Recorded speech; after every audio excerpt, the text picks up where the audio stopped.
அன்பின் ஆண்டவராகிய இயேசு கிறிஸ்துவின் நாமத்தினாலே இந்த காணொளி மூலமாக மீண்டும் இன்றைக்கு 31வது நாள் 31st டே இந்த செய்தியை நான் பதிவு செய்கிறேன்.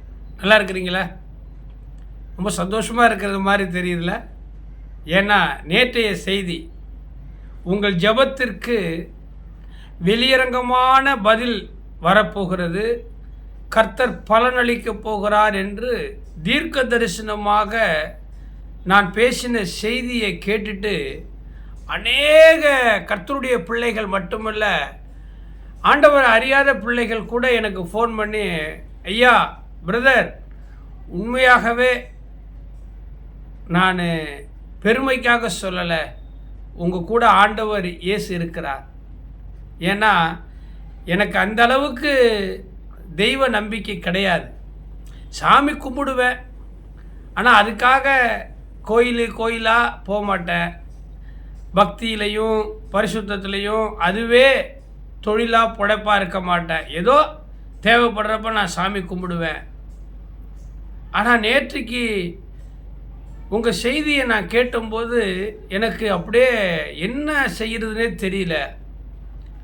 பக்தியில் குறைவாக இருந்த என்ன கூட நேற்றைக்கு உங்களுடைய செய்தி, அதாவது அந்தரங்கத்தில் இருக்கிற பிதா நம்முடைய ஜெபத்துக்கு வெளியரங்கமாக பலனளிக்கிறாருங்கிற தலைப்பில் நீங்கள் பேசுனீங்க. நான் அதிகமாக பைபிள் படிக்க மாட்டேன், ஆனால் அந்த செய்தியை கேட்டுட்டு நான் கொஞ்ச நேரம் தான் கண்ணை மூடி ஜெபம் பண்ணேன். பாருங்கள், 48 மணி நேரம் கூட ஆகலை உங்கள் செய்தியை கேட்டு என் வாழ்க்கையில் வெளியரங்கமான பதில் கிடைத்தது, பலன் கிடைத்தது. உண்மையாகவே அந்த இயேசு கிறிஸ்துவை நான் மனதார நேசிக்கிறேன் அப்படின்னு சாட்சி சொன்னீங்க. ரொம்ப மகிழ்ச்சி. கர்த்தர் எனக்காக யாவையும் செய்து முடிப்பார். தொடர்ந்து நீங்கள் ஆண்டவரை விசுவாசிங்க.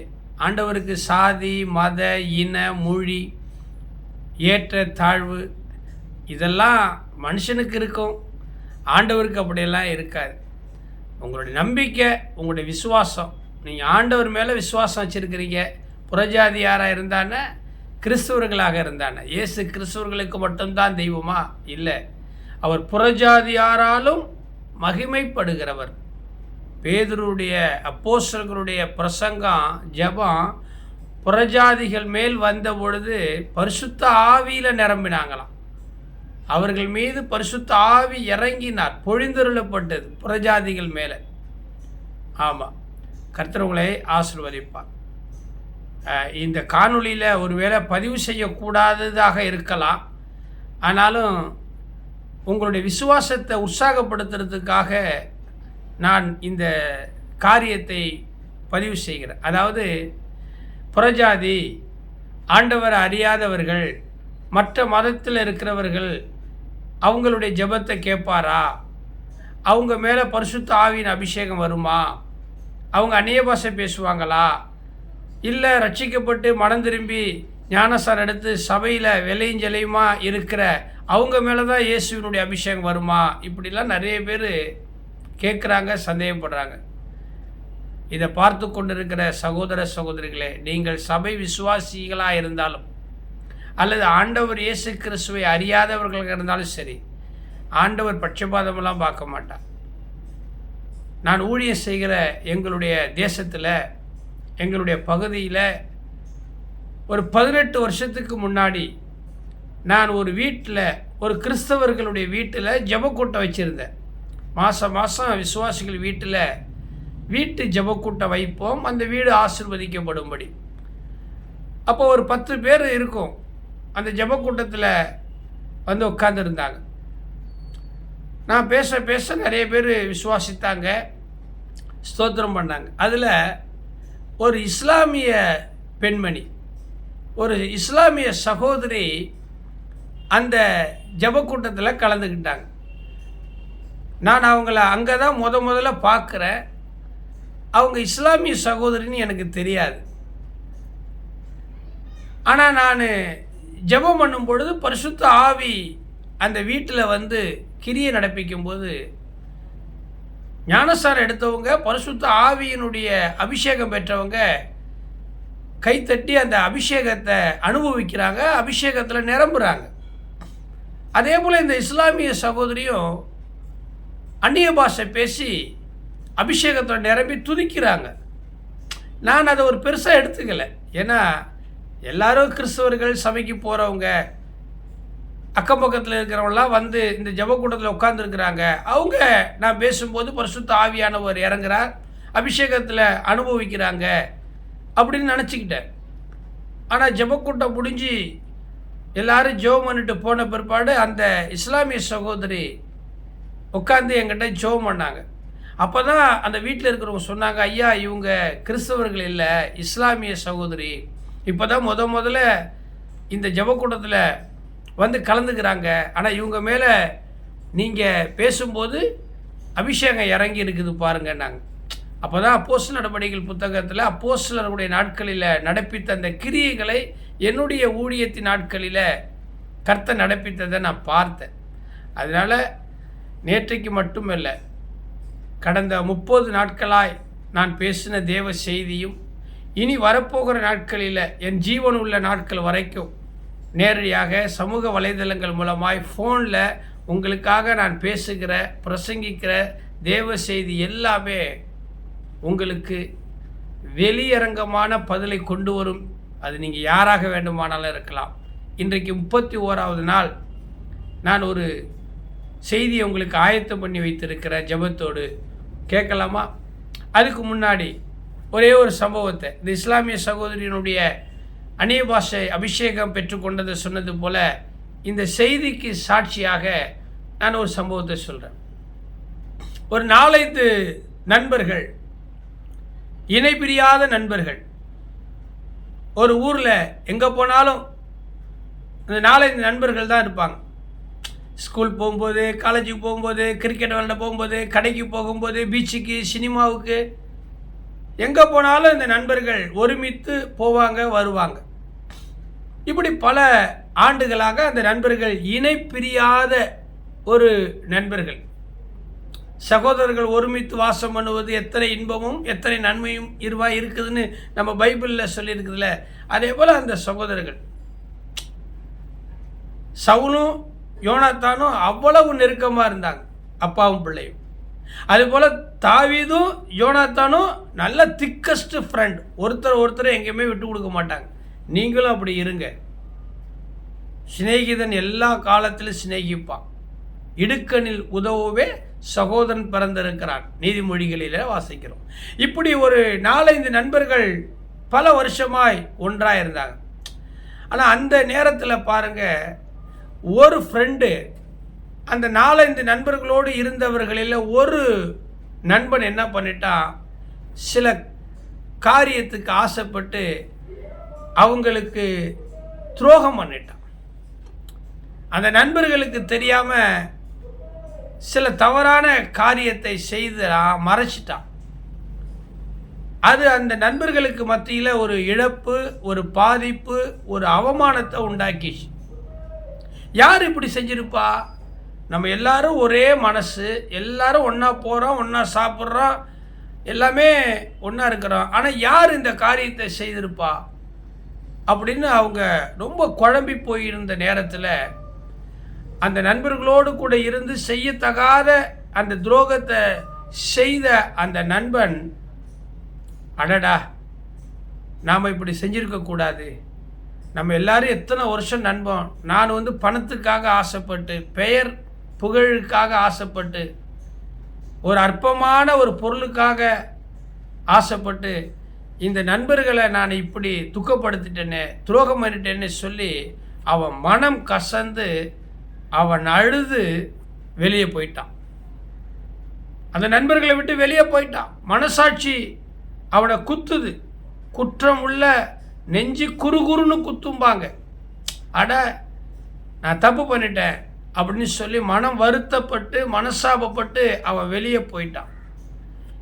இதே போல தான் இன்றைக்கி நிறைய மக்கள் இருக்கிறீங்க, சபையில் கூட நிறைய பேர் இருக்கிறீங்க, வேலை ஸ்தலத்தில் இருக்கிறீங்க, ஊழியத்தில் ஐக்கியத்தில் நிறைய பேர் இப்படி தான் செய்யக்கூடாததை பிசாசின் தந்திரத்தினால செஞ்சு பிறகு அந்த வீட்டை விட்டு வெளியே போயிடுறீங்க, சபையை விட்டு வெளியே போயிடுறீங்க, ஐக்கியத்தை விட்டு வெளியே போயிடுறீங்க.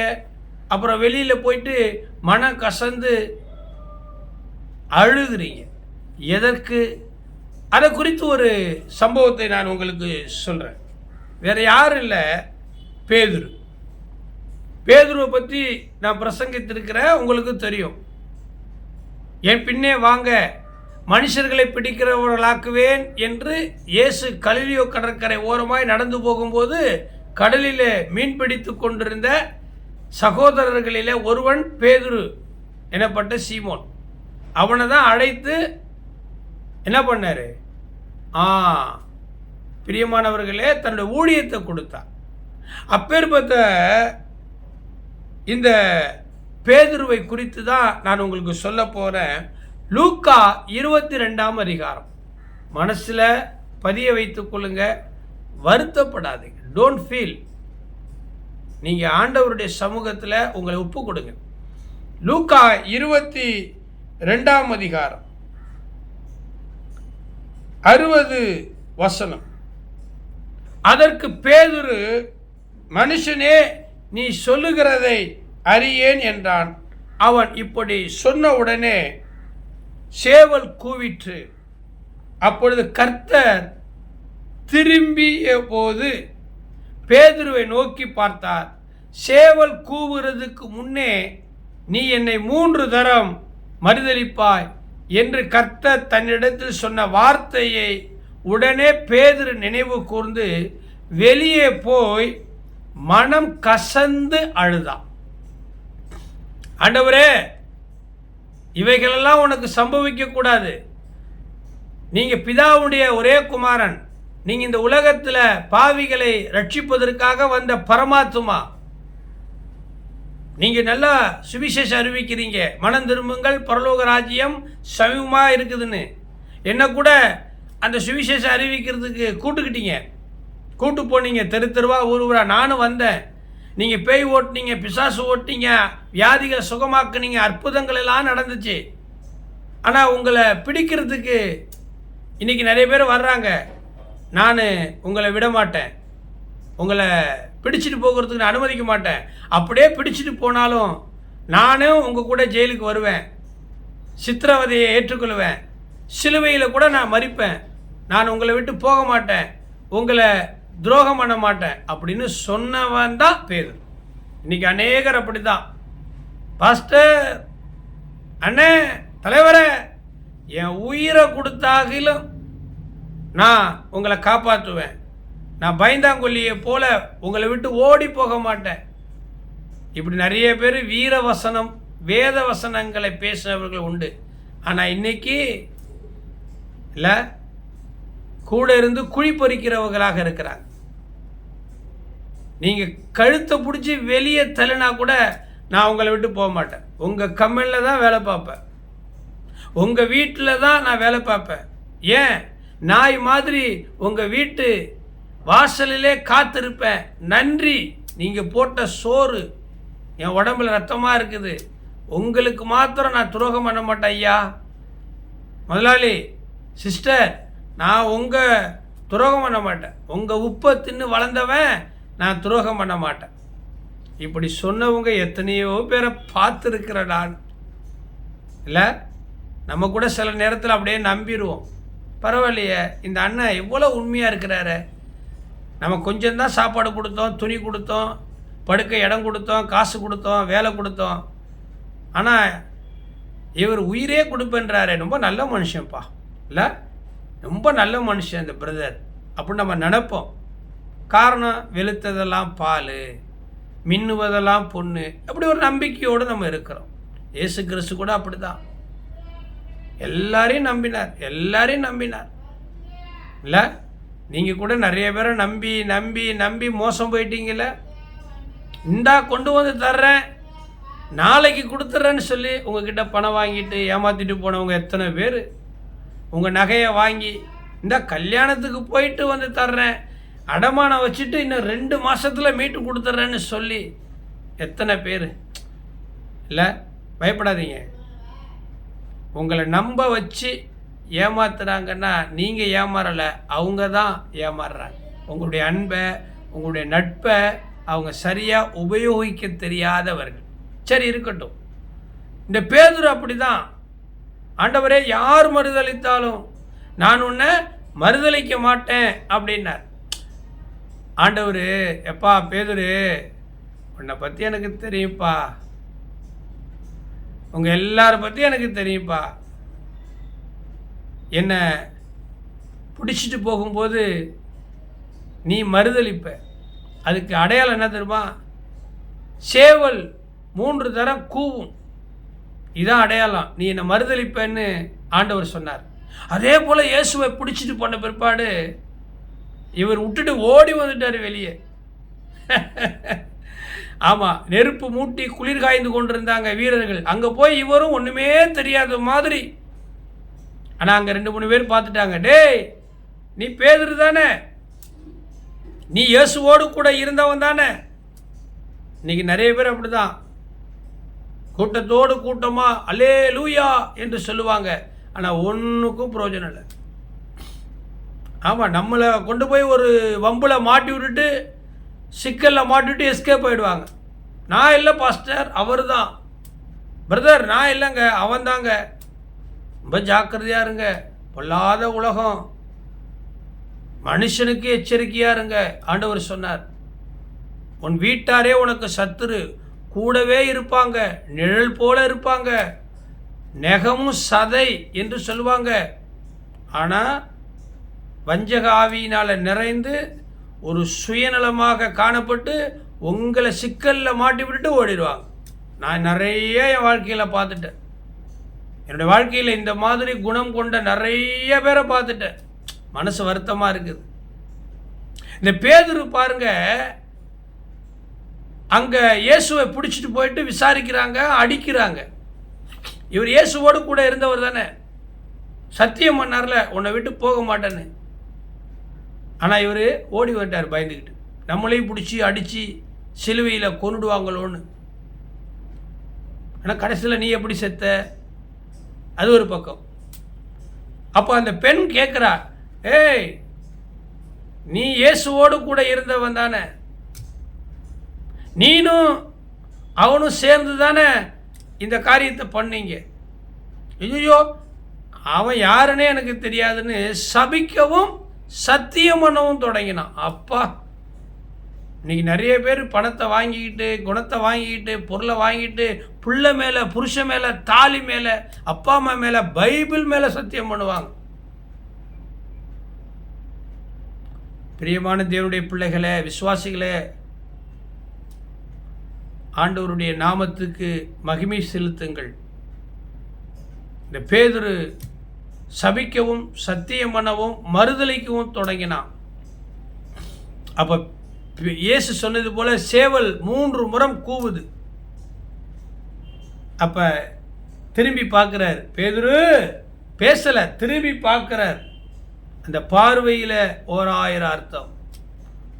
நீங்கள் எங்களை ஏமாத்திட்டீங்க, நீங்கள் எங்களை வஞ்சித்துட்டீங்க, நீங்கள் எங்களை துரோகம் பண்ணிட்டீங்க. நாங்கள் உங்களை சபிக்க வேண்டாம், திட்ட வேண்டாம், திரும்ப அடிக்க வேண்டாம், போலீஸில் உங்களை பிடிச்சி கொடுக்க வேண்டாம், நீதிமன்றத்தில் உங்கள் மேலே வழக்கு தொடுக்க வேண்டாம். நாங்கள் இப்படி திரும்பி பார்த்தாலே போதும், உன் மனசு கசந்து போயிடும். ஜாக்கிரதை, ஜாக்கிரதை. சேவல் 3 முறை கூவினது. அப்போ பேதுருவை ஆண்டவர் திரும்பி பார்த்தார். பேதுரு வெளியே போய் மனங்கசந்து அழுதான். என்ன பிரயோஜனம்? நீ வெளியே போய் மனங்கசந்து அழுது என்ன பிரயோஜனம்? இருக்கும்போது அருமை தெரியல, அப்பா அம்மாவுடைய அருமை தெரியல, முதலாளியோட அருமை தெரியல, பாஸ்டருடைய அருமை தெரியல, சபையினுடைய அருமை தெரியல, ஜெபம், பரிசுத்தம், வாழ்க்கை, இந்த அருமை தெரியலையே, இயேசுவோட அருமை தெரியலையே. பேதுரு, நீ தைரியமா, ஆமாம் நானும் இயேசுவோடு கூட இருந்து சுவிசேஷம் அறிவித்தவன் தான், இப்போ என்னன்ற, அவரையும் கைது பண்ணுறியா, என்னையும் கைது பண்ணு. அந்த மனநிலை இன்றைக்கு நிறைய ஊழியக்காருக்கு இல்லையே. தொடை நடுங்கி பயந்தாங்கொல்லி, சண்டை வந்தால் போதும் ஓடிடுவாங்க, பின்னாடி போய் மனைவியினுடைய முந்தானையில் பதுங்கிக்குவாங்க. நீ வெளியே போய் மனம் கசந்து அழணும். நீ சபையை விட்டு வெளியில் போன, நல்லா இருக்கிறியா? நல்லா தான் இருக்கிற. எப்படி நல்லா இருக்க முடியும்? நீ நடிக்கலாம், நீ ஏமாத்தலாம். கத்திரிக்காய் முத்துனா கடைக்கு தான் பிரதர் வரும். ஆமாம், கர்ப்பத்தை ஒரு நாளும் மறைக்க முடியாது. ஆமாம், அந்த தழும்பு, இந்த ஸ்கேர், நீ பண்ணின துரோகம் வெளியே தெரியும். காற்றுள்ள பந்து இருக்குது பார்த்தீங்களா, அதை தண்ணியின் ஆழத்தில் கொண்டு போய் மறைச்சி வச்சாலும் அது வெளியில் வந்துடும். நீ பண்ண துரோகம். பேதுரு மனம் கசந்து அழுதான். இன்னைக்கு நிறைய விசுவாசிகள், நிறைய ஊழியக்காரர்கள் மனம் கசந்து அழுகிறீங்க. காரணம் எதுமா? நீங்கள் மறுதளித்ததுனால. நீங்கள் மறுதளிச்சதுனால எங்கள் சபை வீணா போச்சா? நீ ஆலயத்துக்கு வராததுனால எங்கள் சபை வெட்கப்பட்டு போச்சா? நீ காணிக்கை தசம பாகம் கொண்டாந்து கொடுக்கலங்கிறதுனால எங்களுடைய ஊழியம் நின்று போச்சா? இல்லை நாங்கள் சாப்பிட்ற சாப்பாடு தான் இல்லையா, பட்டினியாக கடந்துக்கு சாகிறோமா? அழைத்தவர் உண்மை உள்ளவர், முடிவு பரியந்தம் எங்களை நடத்துவார். நாங்கள் உண்மையாய் உத்தவமாய் ஊழிய செய்கிறோம். ஆண்டவர்களை போஷிப்பார். இயேசு தம்முடைய சபையை போஷித்து காப்பாற்றுகிறார். Price God. நீங்கள் நினைக்கிறீங்க நம்ம சபைக்கு வராமல் இன்னொரு சபைக்கு போயிடுவோம், எதுக்கு இந்த பாஸ்டருக்கு கொண்டு போய் நம்முடைய பணத்தை காணிக்கையாக தசமபாகம் கொடுப்போம், அவர் நம்மளை ஏசுறாரு, கடுமையாக நடத்துகிறாரு, மறுதளித்து நீங்கள் வெளியே போகிறீங்க, சபையை விட்டு, வேலையை விட்டு, ஊழியத்தை விட்டு, ஐக்கியத்தை விட்டு, உறவை விட்டு. பிரதர், சிஸ்டர், 26 ஆண்டு காலம் கர்த்தருடைய பெரிதான கிருபையினால பல பரிசுத்தவான்கள், பல மூத்த போதகர்கள், ஆவிக்குரிய தகப்பன்மார்கள், தாய்மார்களோடு பழகினவன், கற்றுக்கொண்டவன். நான் சின்ன பிள்ளையா? எல்லாம் எனக்கு தெரியும். இவனா நம்மை ரட்சிக்க போகிறவன் என்று சொல்லி சவுலுக்கு பேலியாளுடைய மக்கள் காணிக்கை கொண்டு வராமல் இருந்தாங்களாம். ஆமாம், இஸ்ரவேல் ஜனங்களை ஆள்றதுக்கு ஒரு ராஜா வேண்டும் என்று கேட்டார்கள். சாமுவேலை கொண்டு கர்த்தராகிய தேவன் சவுலை ராஜாவாக அபிஷேகம் பண்ணிட்டார். சவுலை பார்க்குறாங்க, இப்படி இவனா இவனா இவனா மீதியானியரை, அமலேக்கியரை, பெலிசியனை, எதிரியை ஜெயிச்சு நம்மளை காப்பாற்ற போகிறாரு. இவனுக்கெல்லாம் நம்ம பணம் அனுப்புறதை விட பெரிய பெரிய பெரிய பெரிய ஊழியத்துக்கு, பெரிய பெரிய நிறுவனத்துக்கு நாம் காணிக்கை அனுப்புனா நம்ம பேரை டிவியில் சொல்லுவாங்க. இந்த நிகழ்ச்சிக்கு இத்தனை லட்சம் காணிக்கை கொடுத்த இந்த குடும்பத்துக்கு ஸ்தோத்திரம், இந்த ஒரு வரியில் டிவியில் வரும், பத்திரிக்கையில் ஃபோட்டோ வரும், டிவியில் எங்கள் குடும்ப படம் வரும். இவருக்கு பணம் அனுப்பிச்சு இவருக்கு என்ன இருக்குது? இவர்கிட்ட டிவி இருக்குதா? இவர்கிட்ட பத்திரிக்கை இருக்குதா? நம்மளை பற்றி புகழ போகிறாரா? இவருக்கு ஏங்க நாங்கள் அனுப்பணும் காணிக்க? நீங்கள் எங்களுக்கு அனுப்புனானே பிரதர், நாங்கள் உங்களுக்கு ஜெபிக்கிறதா. ஆமாம், இன்றைக்கி நிறைய பேர் பாருங்க வஞ்சிக்கிறாங்க, ஏமாத்துறாங்க. இவனா நம்ம ரட்சிக்க போகிறான்? நாசரத்து ஊரிலிருந்து யாதொரு நன்மை உண்டாக கூடுமோ என்று கேட்டார் நாத்தான் வேலு. ஏற்கனவே பிரசங்கம் பண்ணியிருக்கிறேன். வந்து பாருடா, பிலிப்பு அந்திரே சொன்னார், வந்து பாரு, நீங்க வந்து பாருங்க, கொடுத்து பாருங்க. அப்போ பேலியாளுடைய மக்கள் காணிக்கை கொண்டு வராமல் ராஜாவாக அபிஷேகம் பண்ணப்பட்ட சவுலை அசட்டை பண்ணாங்க. சவுலோ காது கேளாதவனை போல இருந்தாராம். ஆனால் அங்கே என்ன நடந்தது தெரியுமா? அபிஷேகம் பண்ணப்பட்டவனை கொண்டு தேவன் வெயில் ஏறுகிறதுக்குள்ள ரட்சிப்பை கட்டளையிட்டார். பேதுரு மறுதலித்தான். பேதுரு இயேசுவை யார் என்று தெரியல, சபிக்கவும் சத்தியம் பண்ணவும் தொடங்கினான். ஐயோ, எனக்கும் இயேசுவுக்கும் சம்பந்தமே இல்லை, சத்தியமா இயேசுவை எனக்கு யாருன்னே தெரியாது. எவ்வளோ அபாண்டமான முழு பூசணிக்காய சோத்துல மறைக்கிற கதை அர்த்தம் சொல்லி கொடுத்துருப்பேன் இல்லை? ஆனால் இயேசு வருத்தப்பட்டாரா?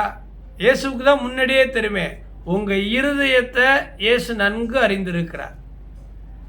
திருக்குள்ள இருதயம் கேடுள்ள இருதயம் இல்லை, தீட்டுப்படுத்தக்கூடிய இருதயம், இருதயத்திலிருந்து புறப்படுகிற தீட்டுப்படுத்தும். எல்லாருடைய மனதையும் நன்றாக அறிந்தவர் இயேசு. எங்களுக்கு தெரியாதா? நாங்கள்லாம் கிராமத்தில் பிறந்தவங்க, நிழலை பார்த்து நேரத்தை கணக்கிடுகிறவர்கள், முகத்தை பார்த்து அகத்தில் இருக்கிறதை கண்டுபிடிக்கக்கூடியவர்கள். நாங்கள் தீர்க்கதரிசி அல்ல, எங்களுடைய பிறப்பே இறைவன் அப்படித்தான். இயேசுவுக்கு தெரியும், டேய் நீ மறுதலிப்படா. சேவல் கூவுறதுக்கு நேரத்தில் 3 தரம் சேவல் கூவும், நீ என்னை மறுதலிப்ப. பேதுரு மறுதலிச்சு வெளியே போயிட்டாங்க. ஆண்டவர் வெட்கப்பட்டாரா? ஆண்டவர் அழுதாரா? ஐயோ, பேதுரு என் கூட இருந்தே குழி பறிச்சிட்டானே, என்கிட்ட வாங்கி சாப்பிட்டானே, நான் அவனை அப்போஸ்தலனாக்குனே, அவனை மனுஷரை பிடிக்கிறவர்களாக்குவானே, அவனுக்கு ஊழியம் கொடுத்தேனே, உங்கள் பாஸ்டர் வருத்தப்பட்டாரா? உங்கள் ஸ்தாபனம் வருத்தப்படுமா? நீ எத்தனை முறை சபையை உடைச்சாலும், பிரதர் தப்பாக எடுத்துக்காதீங்க, பிரிந்து போங்க. கர்த்தர் உங்களை அழைக்கிறார். ஒரு ஸ்தாபனத்தில் இருக்கிறீங்க, ஒரு தலைவராக இருக்கிறீங்க, தலைவர் கீழே இருக்கிறீங்க, உங்களுக்கு ஒரு அழைப்பு இருக்குது. பாஸ்டர்கிட்ட போய் கேளுங்க, உங்கள் ஸ்தாபனத்திட்ட போய் கேளுங்க, ஐயா நான் உங்களுக்கு ஊழியம் பண்ணேன், யாக்கோபு ஊழியம் பண்ண லாபான்கிட்ட, நான் வரும்போது உன்னுக்கிட்டே இருந்த மந்தை அளவு இவ்வளவு, இப்போ நான் உனக்கு இவ்வளவு சேவை செஞ்சுருக்கிறேன், நான் வெளியில் போகிறேன். யாக்கோபு கேட்டான், என் ஸ்தானத்துக்கு போகிறதுக்கு என்னை அனுப்பிவிடுன்னு. போய் கேளுங்க, உங்கள் ஸ்தாபனத்தில் கேளுங்க, உங்கள் கம்பெனி முதலாளிகிட்ட கேளுங்க, உங்கள் பாஸ்டர்கிட்ட நீங்கள் கேளுங்க. பாஸ்டர், ரொம்ப நாளாக நான் இருந்துட்டேன், எனக்கு பாட்டு பாடணும், என்னை துதிக்கணும், எனக்கு ஆராதிக்கணும், என்னை ஊழியம் பண்ணணும், நான் சபை நடத்த போகிறேன், எனக்கு ஆண்டவருடைய அழைப்பு இருக்குது, என்னை ப்ளஸ் பண்ணுங்க, எனக்கு ஒரு சபையை வச்சு கொடுங்க, இல்லை நானே ஒரு சபையை எங்கள் வீட்டில் நடத்துகிறேன், நீங்கள் வந்து திறந்து கொடுங்க, மாதம் ஒரு முறை வாங்க. நீங்கள் சொல்லுங்கள், நீ எத்தனை முறை சபையை உடைப்ப, எத்தனை முறை நீ மறுதலிப்ப? பல நாள் துரோகம் ஒரு நாள் ஆபத்தில் கொண்டு வரும். இந்த பேதுரு பாருங்க, மறுதலித்துட்டு போயிட்டான், வெளியே போய் மனம் கசந்து அழுதானாம். இன்றைக்கி நிறைய பேர் கம்பெனியை உடைச்சிட்டு, வாழ்க்கையை உடைச்சிட்டு, குடும்பத்தை உடைச்சிட்டு, ஐக்கியத்தை உடைச்சிட்டு, ஊழியத்தை உடைச்சிட்டு, மனசை உடைச்சிட்டு பாருங்கள். அந்த நண்பர்கள் எல்லாம் ஒற்றுமையாக இருந்தாங்க, ஆனால் ஏதோ ஒன்றுக்கு ஆசைப்பட்டு காட்டி கொடுத்து பிரிஞ்சு போயிட்டான். வெளியே போய் மனம் கசந்து அழுகிறான். தலை கட்ட முடியுமா? ரோட்டில், வீட்டில், நல்ல இடத்துல, கெட்ட இடத்துல காரித்து போக மாட்டாங்க. இப்படி துணிகரமாக ஒரு சபையை உடைக்கிறியே.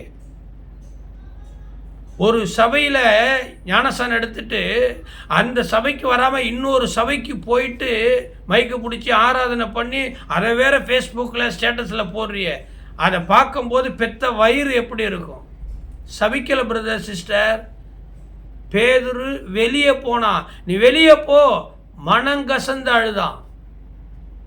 நீ வெளியே போகிறதுனால எனக்கு என்ன குறைஞ்சிட போதா? அந்த மாதிரி இவ்வளோ தலைமுடி இருக்குது, இந்த தலைமுடியில் 10 கீழே விழுந்துச்சுன்னா நான் வருத்தப்பட போகிறேன்னா? டெய்லி சீவுறேன், கொட்டுது பெண்களுக்கு ஆண்களுக்கு. உன் தலையில் உள்ள மயிரெல்லாம் எண்ணப்பட்டிருக்கிறது. ஆண்டவர் எண்ணி இருக்கிறார் இந்த தலை மயிரெல்லாம். நான் சீக்கும்போது 2-3 மயிறு கீழே விழுதுங்கிறதுனால நான் என்ன தூக்கு மாட்டிட்டு சாக போகிறேன்னா? பசியும் பட்டினியுமா கிடக்க போகிறேன்னா? ஊழியத்தை விட்டு ஓட போகிறேன்னா? நீ சபையை விட்டு போயிட்டா, நீ ஐக்கியத்தை விட்டு போயிட்டா, நீ குடும்பத்தை விட்டு போயிட்டா, இளையகுமாரன் அப்பாவுடைய சொத்தெல்லாம் பிரிச்சுக்கிட்டு போயிட்டான். அப்பா செத்து போயிட்டாரா? இன்னொரு குமாரன் இருக்கிறான், அவனுக்காக வாழ்ந்தார். பிரதர், நீ இந்த சபையை வஞ்சித்து காணிக்கை கொடுக்காம, தசமம் கொடுக்காம, ஊழியம் பண்ணாமல், ஜெபம் பண்ணாமல், ஆராதனை பண்ணாமல், கர்த்தருடைய சபைக்கு சட்டத்திட்டங்களுக்கு கீழ்ப்படியாமல் நீ இந்த சபையை விட்டுட்டு உங்கள் சபையை விட்டு இன்னொரு இடத்துக்கு போய் மைக்கை பிடிச்சிட்டு ஆராதனை பண்ணுறது பெருமை நீ நினைக்கிற. கர்த்தர் உன்னை சிறுமைப்படுத்தி இருக்கிறார். அப்பா அம்மா தேடி வச்ச வாழ்க்கையை விட்டுட்டு நீனா இஷ்டத்துக்கு ஒருத்தனோடு கூட ஒருத்தியோடு கூட கள்ள தொடர்பு, இதெல்லாம் உனக்கு சந்தோஷத்தை தரும். பேதுரு, நான் ரொம்ப பேசலை, வருத்தப்படுறேன். பேதுரு வெளியே போய் மனம் கசந்து அழுதான். நீ துரோகம் பண்ற, உண்ட வீட்டுக்கு ரெண்டகம் பண்ற, ஜாக்கிரதை. பேதுருவை பாரு, லூக்கா புத்தகத்தில் எடுத்து வாசிப்பாரு. பேதுரு மனம் கசந்து அழுதான், வெளியே போயிட்டான். இன்னைக்கு நீ ஆண்டவரை விட்டு வெளியே போயிடுவ, ஆசீர்வாதத்தை விட்டு வெளியே போயிடுவ, நிற்க முடியாது, கால் அங்கே இருக்காது. பிதா நடாத நாட்டெல்லாம் வேரோடு பிடுங்கி அக்னியில் சுட்டெரிச்சிருவார். நீ யாருக்கிட்ட வேணாலும் விளையாடு, கர்த்தருடைய காரியத்தில் உண்மையாய் உத்தவமாய் உண்மை நம்புகிறவர்களிடத்தில் நீ விளையாடாது. இதெல்லாம் நிறைய அனுபவிச்சிருக்கிறேன். இன்னொரு சம்பவத்தை சொல்கிறேன் பிரியமானவர்களே. மத்தேயு புஸ்தகத்தில் 26ஆம் அதிகாரத்தில் 75வது வசனத்தில், அப்பொழுது பேதுரு சேவல் கூவுறதுக்கு முன்னே நீ என்னை 3 தரம் மறுதலிப்பாய் என்று இயேசு தன்னிடத்தில் சொன்ன வசனத்தை நினைத்து கொண்டு வெளியே போய் மனம் கசந்து அழுதான்னு எழுதியிருக்குது. உனக்கு பட்ட பாடுகள், உங்கள் அம்மா எவ்வளவு பாடுபட்டிருப்பாங்க இந்த கர்ப்பத்தில், உங்கள் அப்பா உன்னை எங்கெங்கெல்லாம் தூக்கி கொண்டு போய் உன்னை வளர்த்து ஆளாக்கி இந்த நிலைமைக்கு உன்னை வச்சிருப்பாரு. அதெல்லாம் நினச்சிக்கிட்டு போ. சரி, இன்னொரு வசனத்தை சொல்கிறேன் பாருங்க. அதே 27ஆம் அதிகாரம், மத்தேயு 27ஆம் அதிகாரம். விடியற்காலமான போது சகல பிரதான ஆசாரியரும் ஜனத்தின் மூப்பரும் இயேசுவை கொலை செய்யும்படி அவனுக்கு விரோதமாக ஆலோசனை பண்ணி அவரை கட்டி கொண்டு போய் தேசாதிபதியாகிய பொந்தி பிலாத்துவினிடத்திலே ஒப்பு கொடுத்தார்கள். அப்பொழுது இயேசு ஒரு நீதிமான், கெத்செமனே தோட்டத்தில் வியாகுலப்பட்டு ஜனங்களுக்காக, தேசத்துக்காக, ஊழியத்துக்காக, அப்போஸ்தலருக்காக ஜெபிக்கிறார். அந்த ஜெபம் பண்ணி கொண்டிருக்கிற நேரத்தில் யூதாசு வெள்ளி காசுக்காக, இழிவான ஆதாயத்துக்காக இயேசுவை காட்டி கொடுத்துட்டான். நான் யாரை போய் கட்டுப்பிடிச்சு முத்தம் செய்கிறனோ அவர்தான் மனுஷகுமாரன், அவர்தான் இயேசு, அவர்தான் உயிர்த்தெழுதலின் தேவன், அவர்தான் ஜனங்களின் பாவங்களை நீக்கி ரட்சிக்க வந்த பரமாத்மா, அவரை பிடிச்சிட்டு போங்க. யூதாஸ் யாரு? 12 அப்போஸ்தலர்களில் ஒருவனாக இறைவன் இரட்சக பெருமானால தேர்ந்தெடுத்து அழைக்கப்பட்டவன். இப்படி துரோகம் அல்லாமா யூதாசு? நிறைய யூதாசுகள். நீ அடுத்தவனை ஏமாற்றி என்ன சம்பாரிச்சு என்ன நிம்மதியாக இருக்க போற? உன் பொண்டாட்டி நல்லா இருக்குதா? உன் புருஷன், உன் அம்மா, உன் அப்பா, உன் புள்ள நல்லா இருக்குதா? இல்லை நீ தான் நல்லா இருக்கிறியா? வியாதி, ரத்த வாந்தி வருது, கேன்சர், கண்ணு தெரியல, காது தெரியல, ஹார்ட் அட்டாக்கு.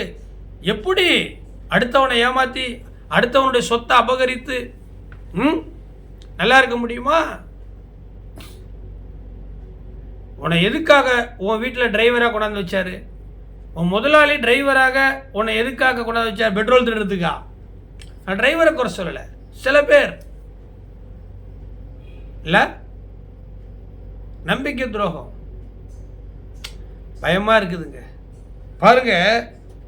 அப்பொழுது அவரை காட்டி கொடுத்த யூதாஸ் அவர் மரணாக்கினைக்குள்ளாக தீர்க்கப்பட்டதை கண்டு மனஸ்தாபப்பட்டு அந்த 30 வெள்ளி காசை பிரதான ஆசாரியனிடத்துக்கும் மூப்பரிடத்துக்கும் திரும்ப கொண்டு வந்து குற்றமில்லாத இரத்தத்தை நான் காட்டி கொடுத்ததினால் பாவம் செய்தேன் என்றான். இப்போ மனசாபப்பட்டு என்னப்பா யூதாசு பேதுரு, ஐயோ குற்றமில்லாத ஒரு மனுஷனாச்சே, ரத்தம் சொட்டுது, இயேசு ரத்தம் சொட்டுதுங்க, மனசு என் இருதயம் உடையுதுங்க. ஞானஸ்தானம் கொடுத்து பேயை ஓட்டி பிசாசை ஓட்டி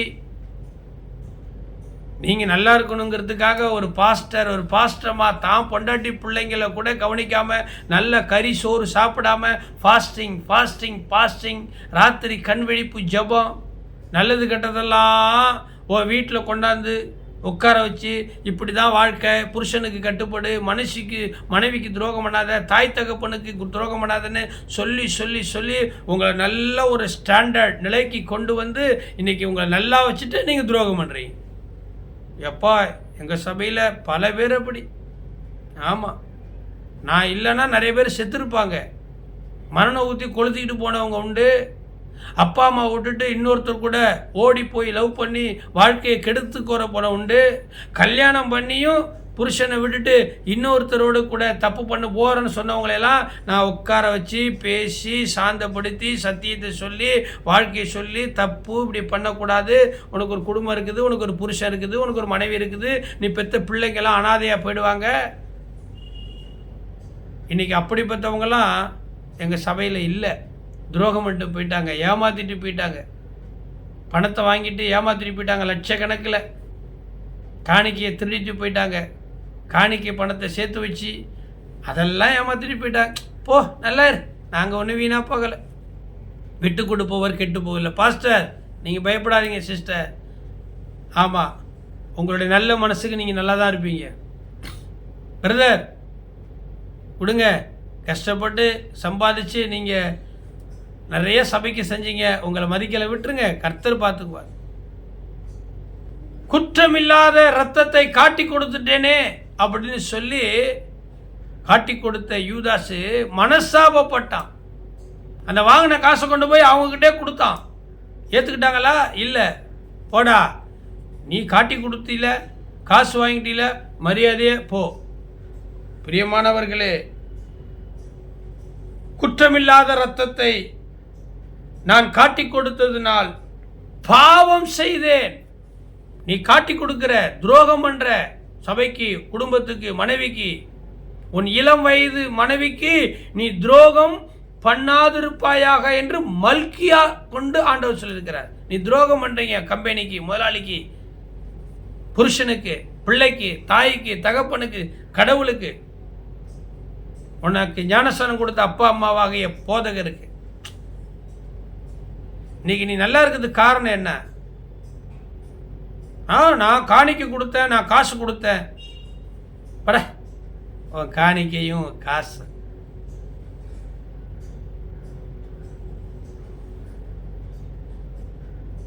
வருத்தங்க. பாவம் செய்தேன் என்றான். அதற்கு அவர்கள், எங்களுக்கு என்ன, அது உன் பாடு, நீ காட்டி கொடுத்துட்டு அங்கே போனிய, உனக்கு நல்லது நடந்துச்சா? துரோகம் பண்ண உனக்கு துரோகம், முற்பகல் செய்யும் பிற்பகல். ஆமாம், இன்னைக்கு எனக்கு நீ, நாளைக்கு உனக்கு யாரோ. பேசுகிறவனாகிய நான் ஆகாதவனாய் போகாதபடிக்கு நான் பயத்தோடு பேசுகிறேன். நான் யோக்கியங்கிறதுனால இல்லை. ஒரு காலத்தில் இப்படிப்பட்ட பாவங்களை செய்தவர்கள் தான் இன்றைக்கு கர்த்தரால் கண்டிக்கப்பட்டு தண்டிக்கப்பட்டு மன ஒப்புரவாகி இன்னைக்கு கர்த்தரே கதி என்று ஊழியத்துக்கு வந்திருக்கிறோம். ரட்சிக்கப்பட்ட பிற்பாடு நாங்கள் பாவம் செய்கிறதில்லை. ஆண்டவர் யார் என்று அறிந்து மனம் திரும்பி ஞானஸ்தானம் எடுத்து சபைக்கு வந்து ஊழியத்துக்கு வந்த பிற்பாடு நாங்கள் மனதார எந்த பாவம் செய்யறதில்லை. அதுக்கு முன்னாடி செஞ்சுருக்கிறேன், நானே செஞ்சுருக்கிறேன், ஆயிரத்து பாவம் செஞ்சுருப்பேன். அது எனக்கு தெரியல, ஏற்கனவே சொல்லியிருக்கிறேன். பாவம் செய்தேன் என்றான். அது ஓம் பாடு. அப்போ இனிச்சுது, உன் சபையை விட்டு வெளில வந்த. அப்போ உன் பாஸ்டர் உனக்கு வேண்டாதவராக இருந்தார், அவரை பற்றி என்னட்ட தப்பு தப்பாக சொன்னேன், உன் மனைவியை பற்றி சொன்னேன், கோர்ட்டுக்கு போனேன், போலீஸில் போய் அபாண்டமாக போய் சொன்னேன், யாரோ ஒருத்தர் பேச்சு கேட்டு. இப்போ எனக்கு என்ன, அது ஓம் பாடு. பிரியமான கர்த்தருடைய பிள்ளைகளே, ஜாக்கிரதையாக இருங்க. அப்பொழுது அந்த வெள்ளி காசை தேவாலயத்தில் எரிந்துவிட்டு புறப்பட்டு போய் நாண்டு கொண்டு செத்தானாம். Price God. பிரியமான தேவனுடைய பிள்ளைகளை, நாண்டு கொண்டு செத்தான்னு போட்டிருக்குது. பாருங்க, மைக்கு கூட கீழே விழுது. பயமா இருக்கு எனக்கு. ஏன் இதெல்லாம் எழுதியிருக்குது? நாண்டு கொண்டு செத்துருவான். குற்றமில்லாத ஒரு மனுஷனை, நீதிமான ஒளிமுக வாசலில் குற்றப்படுத்துறீங்க. தப்பு இல்லை.